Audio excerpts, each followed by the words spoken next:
retour sur le plateau de Regards croisés. Depuis quelques instants, nous avons les confrères sur le plateau Credo Tété, directeur de publication du journal Le Médium. Sur le même plateau, Jean-Luc Kassia-Kolele, le directeur de publication Web TV Visage Togo, voilà. Et Germain Pouli, DP également du journal Togo Réveil. Le sujet qui retient notre attention à présent, Libye, nouvel accord entre pouvoirs rivaux pour des élections. Germain Pouli, ça vous dit quelque chose?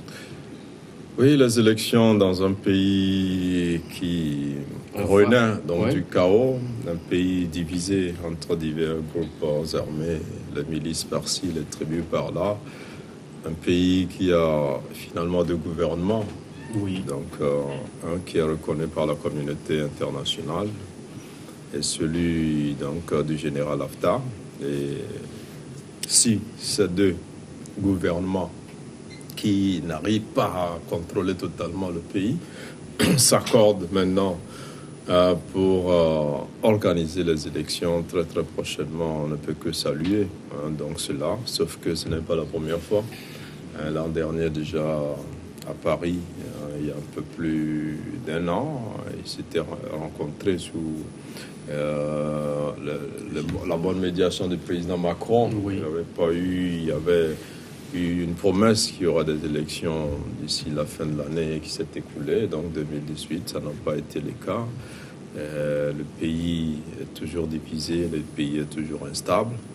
Est-ce que ce nouvel accord qui vient d'être signé sera le bon et permettra donc d'aller de l'avant?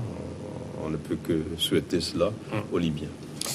Credo, que comprendre justement de cet accord-là quand on sait que de par le passé, on va de l'accord à un accord tous les jours et finalement, il n'y a pas des élections de gouvernement dans un pays divisé à jamais?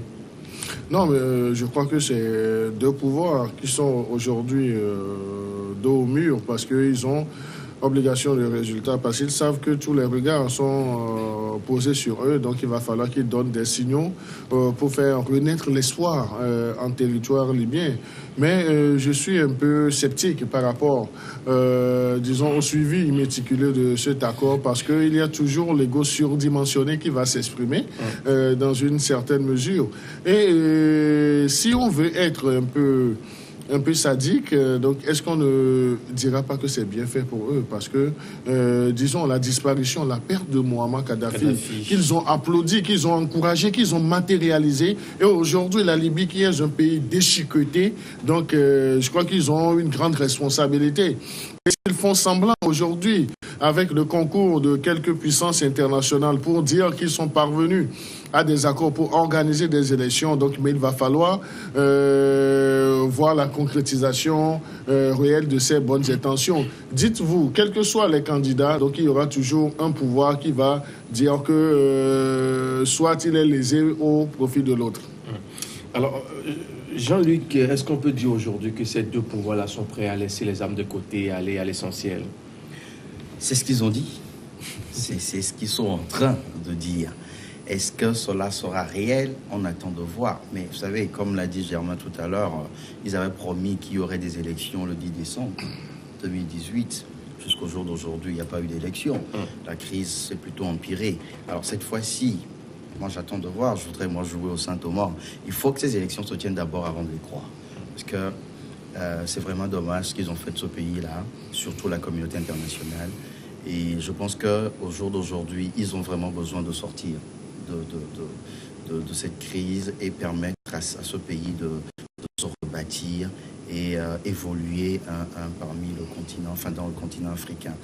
Et donc, moi, je pense qu'aujourd'hui, c'est vrai, ils ont l'obligation, comme l'a dit Credo tout à l'heure, ils ont l'obligation de permettre à ce que ces élections puissent se tenir, puisque d'ailleurs, eux-mêmes, ils disent qu'ils veulent mettre fin à la transition pour aller à des élections dans le pays. Donc, vivement que ces élections se tiennent pour que le pays puisse retrouver son éclat. Et surtout qu'on sait qu'il y a le fils de Muammar Kadhafi qui est en train de vouloir se positionner, se préparer pour reprendre la tête du parti. Vivement que cela arrive et qu'on puisse en juger. Qu'est-ce qui divise finalement les deux hommes-là quand on sait que c'était avant Kadhafi, maintenant il n'y a plus Kadhafi? Oui, il n'y a plus Kadhafi et le pays est totalement divisé. Je crois que l'histoire de la Libye aussi, c'est un peu avant Kadhafi, avec cette multitude de tribus. La dictature aidant, il y avait une sorte d'unité de l'État. Et avec la chute de Kadhafi, chacun a envie de prendre un peu son indépendance. Chacun, de par le soutien extérieur qu'il a et de par les moyens militaires qu'il a aussi, veut occuper une portion du pays. Et aujourd'hui, donc, on a ces deux gouvernements-là. Et la communauté internationale aussi a tout intérêt. Je crois que cet accord a été signé dans un pays arabe, à Abu Dhabi. Et un autre accord avait été signé à Paris. Oui. Ouais. Et il y a l'Italie aussi qui est un partenaire privilégié de la Libye qui s'active aussi pour que ça aboutisse.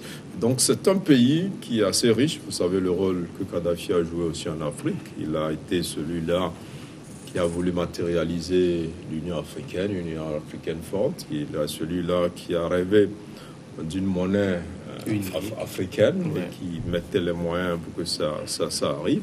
C'est un pays qui est riche, qui a utilisé son argent pour son rayonnement sur le plan africain, qui a fait aussi un peu pour ses populations. Et cette richesse n'est pas épuisée, elle est là. Et toutes ces puissances-là aujourd'hui qui viennent appuyer les Libyens ou qui reconnaissent le pouvoir de transition ou qui soutiennent le général Haftar, tous ces pays ont intérêt. Et donc aujourd'hui, c'est qui va aider les Libyens à aller vers la paix, qui va aider les Libyens à reconstruire donc leur pays et qui va profiter aussi de cette richesse libyenne-là. Donc c'est beaucoup de calculs. Mais au milieu de tous ces calculs-là, les Libyens doivent pouvoir retrouver leurs propres intérêts pour savoir dire nous avons perdu quelque chose d'énorme. L'Afrique et le monde a perdu quelque chose d'énorme, il faut le rappeler, parce que c'est depuis la chute de Kadhafi qu'on connaît le djihadisme un peu dans le Sahel. Ce pays-là a été protégé quand Kadhafi était là. C'est depuis la mort de Kadhafi que des pays comme l'Italie et d'autres pays européens sont envahis par des migrants. Donc c'est une crise qui a dépassé la Libye, qui a touché une bonne partie de l'Afrique et une bonne partie de l'Europe. Et si on trouve une solution aujourd'hui en Libye, ça sera une solution qui va profiter au monde entier. Et il faut que cette solution, comme je le disais, profite aux Libyens. Il faut qu'ils voient où Est-ce possible de trouver une solution? Je crois que c'est possible. Pour apaiser le pays comme au temps de Kadhafi? C'est possible si ces deux gouvernements-là, parce que le général Haftar, il faut le dire, a commencé par reconquérir une partie du pays sous sa bataille contre le djihadisme. Il a encore occupé certaines tribus et certains espaces. Maintenant, on risque d'assister à une partition du pays, puisque finalement la communauté internationale traite avec les deux gouvernements. Le général Haftar aussi est reçu pratiquement comme un chef d'État par les mêmes puissances qui reçoivent et reconnaissent un gouvernement de transition. Donc nous assistons à l'existence de deux Libyes qui se réorganisent, et Credo le disait, chacun est un peu dos au mur parce que tout seul il ne peut contrôler et pacifier tout le pays, soit il se contente d'une partie du pays, ce qui va être assez difficile. Donc, de ce point de vue-là, ils sont bien obligés de s'entendre s'ils veulent arriver à une Libye unifiée, une Libye qui retrouve son prestige dans ce temps, une Libye qui renaisse de ses cendres. Là, ils ont tout intérêt. Maintenant, s'ils sont dans l'optique un peu de gérer des portions du territoire, ça va encore prendre du temps, et pendant ce temps,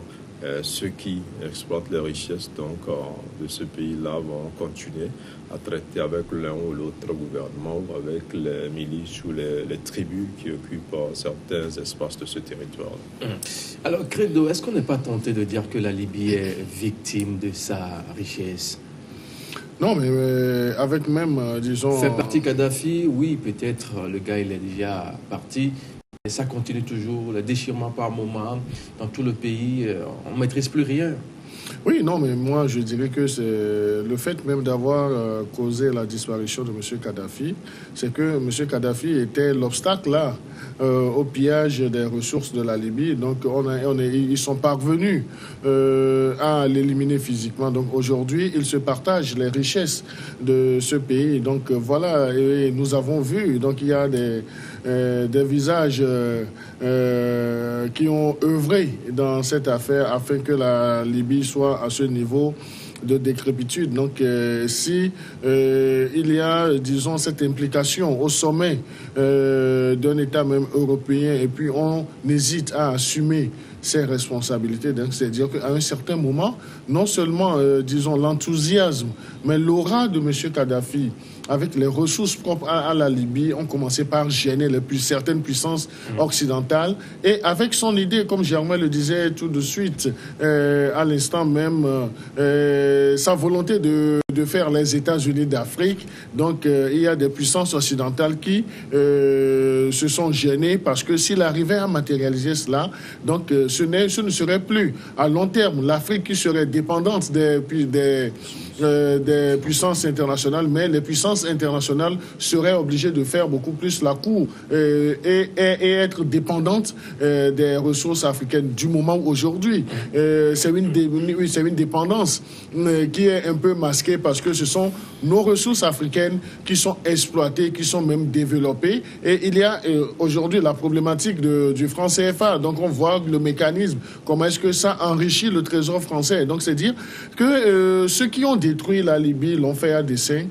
Et l'obstacle qu'il y avait, c'est M. Kadhafi, Muammar Kadhafi, il fallait l'éliminer. Et aujourd'hui, ils ont placé le pays dans un état assez délabrant, mais ils continuent toujours pas à piller les richesses de ce pays-là. Donc c'est pourquoi ils ont créé, je dis bien, ils ont créé deux pouvoirs qui s'affrontent en Libye. Jean-Luc Siakol, que souhaiter finalement aux Libyens? Non, mais on ne peut que leur souhaiter la paix, on ne peut que leur souhaiter un pays unifié. Mais il faut aussi reconnaître que c'est vrai, Kadhafi avait un beau rêve pour l'Afrique, créer les États-Unis d'Afrique, se battre monnaie africaine, mais en réalité, dans son pays, c'est un dictateur. Ça, il faut le reconnaître aussi. Et il était parvenu à diviser le pays en son temps. C'est-à-dire qu'il avait pratiqué la politique de diviser pour mieux régner. Il a été à l'école de Machiavel. Et donc, ce que tout bon dictateur fait d'ailleurs. Et je crois que les pays occidentaux ont surfé sur ça. C'est-à-dire, juste après la chute de Kadhafi, ces tribus-là, qui ne s'entendaient pas, mais parce que Kadhafi était là, tout le monde était obligé de se taire, ont haussé le ton. Chacun voulait être indépendant, chacun voulait s'autoproclamer chef et tout. Et ce qui a profité, en fait, à ces puissances-là de créer cette division-là en Libye, en venant à ces deux camps, celui du général et du gouvernement unifié. Et donc, au fini, je pense que ça profite aux Occidentaux. Et je dis, si aujourd'hui, ce pays doit sortir de là, il faut que les Occidentaux soient d'accord d'abord. Ah oui, c'est-à-dire qu'il faudrait que ceux qui sont en train de pousser, enfin de tirer les ficelles, merci, des deux côtés, puissent dire, bon d'accord, allez, les mêmes marionnettes, allez-y, faites la paix pour que le pays soit unifié. Tant que les Occidentaux ne lâcheront pas les Libyens, ils ne pourront pas s'en sortir. Germain Poli, on place ces mots et puis on parle du Togo après. Bon, en même temps, on ne va pas tout mettre sur la tête des Occidentaux. Encore une fois, je ne m'entends pas toujours avec Jean-Luc. Nous sommes aussi responsables.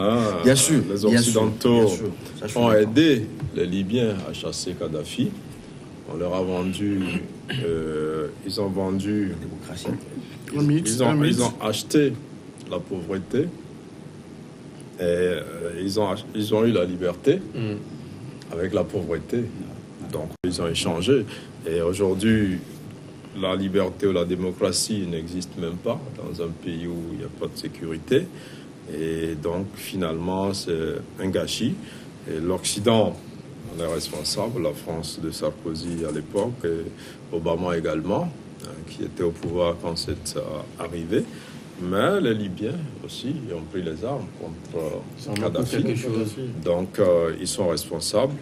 Aujourd'hui, ils ont eu le temps de goûter à la misère. Ils ont eu le temps de comparer l'ère Kadhafi et l'avenir qui est sombre. Alors, il leur appartient encore une fois, par rapport à leurs intérêts, donc d'évoluer. Ils peuvent faire comme à la RDC, comme l'a dit à la fin. On va devoir marquer la pause pour aborder le dernier sujet, le Togo.